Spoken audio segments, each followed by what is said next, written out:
Subscribe करें हमारे YouTube channel साधना gold को और पाएं वीडियो सबसे पहले। और हाँ, बेल आइकन दबाना ना भूलें। ऐसे ही एक पतिव्रता स्त्री अपने पति की बहुत सेवा करती है, बिना अपने पति की आज्ञा के भोजन भी ग्रहण नहीं करती।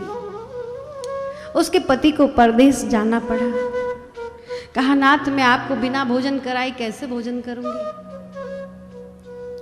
आवश्यक कार्य पर साथ भी नहीं ले जा सकते, लेकिन देवी जाना तो आवश्यक है। ऐसा करो, हमारी एक मूर्ति बना लो। पतिदेव ने अपनी मूर्ति कहा, इसमें ही ध्यान कर लेना, भोग लगाकर भोजन कर लिया करना। पति परदेश चला गया। जब चिरकाल के बाद, बहुत दिन बाद उसका पति लौटा, वो रोज उस मूर्ति की पूजा सेवा करती थी, पति भाव रख करके। आज उसका पति जब लौट कर आया, द्वार पर पति ने पुकारा, देवी द्वार खोलो। इस समय यह स्त्री, वह पतिव्रता नारी, अपने पति की सेवा में बैठी थी। अब बताइए गोविंद, हमारी तो समझ में नहीं आता, इस स्त्री को उठना चाहिए कि नहीं? यदि वो सेवा से उठ जाती है तो अपने पतिव्रत धर्म की उल्लंघन,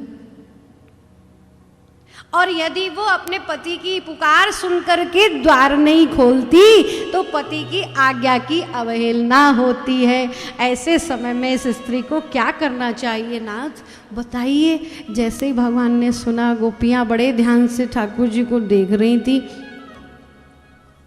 भगवान बोले, अरे जो ठाकुर जी मुस्कुराए, इतनी सहज सी बात क्या तुम्हारी समझ में नहीं आती? हाँ हाँ बताओ बताओ। तो भगवान बोले, अरे प्यारी देखो देखो, वो स्त्री, उसका पति चला गया था, इतने दिन बाद लौट करके आया है। अरे तो वह अब तो साचा पति, साचो प्रियतम द्वार पे आए गयो, तो कब तक वह माटी की मूर्ति की पूजा करते ही रहे? कब तक? अरे उठकर तुरंत उसे द्वार खोलना चाहिए, अपने पति का स्वागत करना चाहिए। जैसे ही गोपियों ने सुना, बड़ी जोर से हंस पड़ी। कहते कुछ हो नाथ, करते कुछ हो, कराते कुछ हो, फिर क्यों नहीं मानते? अब तो भगवान गोपियों की बात में फंस गए।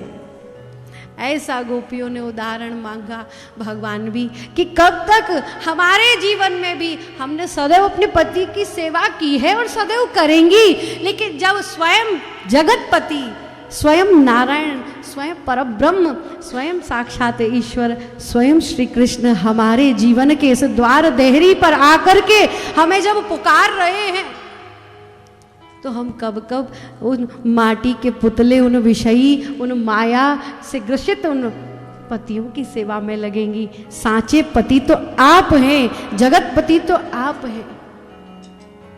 आपके अतिरिक्त तो आत्मा के पति तो परमात्मा ही है ना।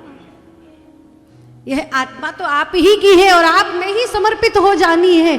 फिर भला हमारे साथ ऐसा भेद क्यों है? भगवान मौन हो गए। अब ठाकुर जी क्या कहते? गोपियों ने इन्हें निरुत्तर कर दिया।